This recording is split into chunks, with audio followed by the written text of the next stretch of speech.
How has China's role as an international peace broker evolved? Well, Elena, that's a great question. And I think I'll answer that by kind of pointing to three major trends or observations. The first one is that as China has become much more assertive on the global stage, especially with the ascension of Xi Jinping to the chairmanship of the Chinese Communist Party, so too has it become much more involved as an international conflict mediator. A lot of observers and pundits usually point to Xi Jinping's April 2022 announcement of the Global Security Initiative as a key moment. And the PRC Ministry of Foreign Affairs followed up that April 2022 announcement with a 2023 concept paper, which is really quite a critical document, I think, well worth reading for members of the audience. And among other things, that concept paper really stressed this idea that major countries, and here I'm quoting from it, must uphold justice, fulfill their due responsibilities, support consultation on an equal footing, and facilitate talks for peace.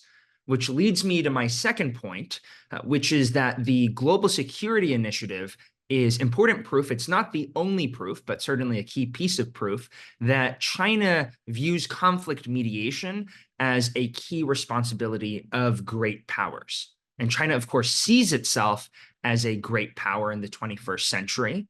Now, it's important to note at the same time that the Global Security Initiative doesn't exactly mark a revolutionary or completely new phase within Chinese foreign policy. A lot of the themes that have long characterized China's foreign policy actually make their way into the concept paper.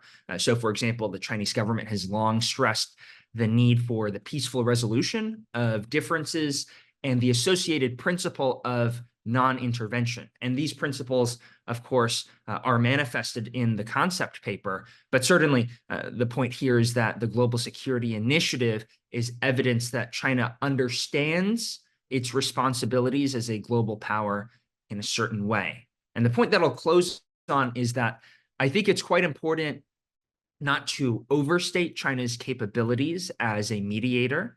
China is still kind of coming off a huge diplomatic win. In March of 2023, Iranian and Saudi security officials met in Beijing to sign a deal to restore full diplomatic relations and to reactivate a 2001 security cooperation agreement. And that is a big win for the PRC. But when you dig into the history a little bit, it's clear that China was able to build off of long-standing regional efforts to get Saudi Arabia and Iran talking again. And my point here is that there are some doubts as to whether China will meet with similar success, a similar extent of success as a peace broker with regards to the Israel-Hamas war and with regards to the Russia-Ukrainian war. What is China's motivation to become a peace broker or mediator? And what are the potential benefits of taking this type of position? Right. Well, I'll start kind of with the 360-degree view, the bird's eye view. At the broadest level, China would like to be seen as a responsible stakeholder within the international system. So there's a lot of debate as to the kind of role that China sees for itself within the international system. There are multiple scholars and politicians who argue that China really is a spoiler, which means that China wants to completely disrupt and destroy the existing international legal system.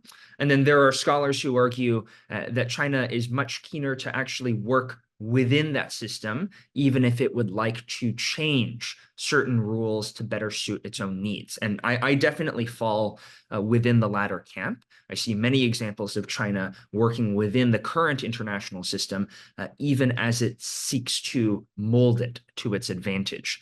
And the point here really is that China does want to cast itself as a peace broker, as a responsible stakeholder, and have the United States be viewed by many countries, particularly in the global South, as a warmonger. And if it succeeds in putting forward that narrative, then it will be more immune. I think this is the calculation to American and Western criticism at the United Nations and at other international fora.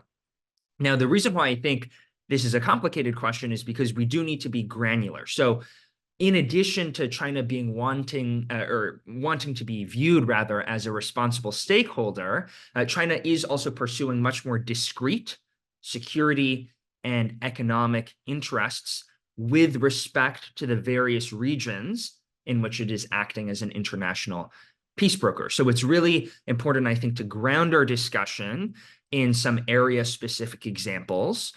So let's maybe turn to China's ongoing mediation efforts in the Middle East, its efforts, of course, to broker a peace to the Israel-Hamas war.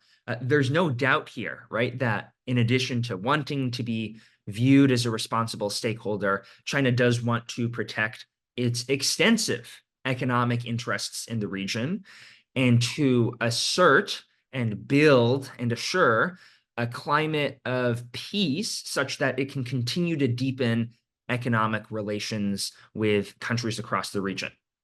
And then if we turn to Europe and the Russo-Ukrainian war, China faces a complex balancing act here too, and has some very specific regional interests.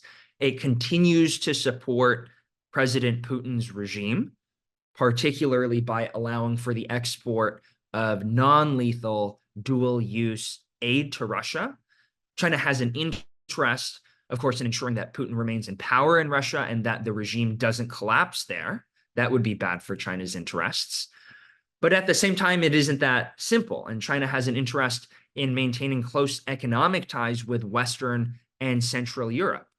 Thus, Beijing understands that the direct provision of lethal military aid, so here we're talking artillery shells, artillery, tanks, guns, not just inputs, would likely lead to the widespread imposition of sanctions. So I think the bottom line here is that it's important to take a look at how China is acting before the United Nations, but also to keep in mind some very specific foreign policy interests that China may have with regards to a specific conflict. How does China's position on global conflicts impact its emerging role as an international peace broker? I think the answer is that it's a little bit of a paradox, okay? That's the short answer. China has stated positions when it comes to international law, when it comes to international humanitarian law, that contrast sharply with its application of those principles to specific conflicts. Okay, so let me explain that.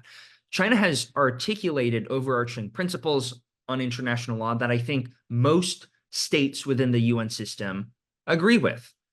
Not all of them, of course, but let's go to maybe some principles that I think are firmly rooted within the United Nations Charter and within international law more broadly. A deep respect, for example, for the territorial sovereignty of all countries. Now, China phrases this in a number of ways, right? The inviolability of a country's geography, of a country's territory, rather, and the principle of non-interference. Now, I think many countries would agree with at least certain formulations of these principles.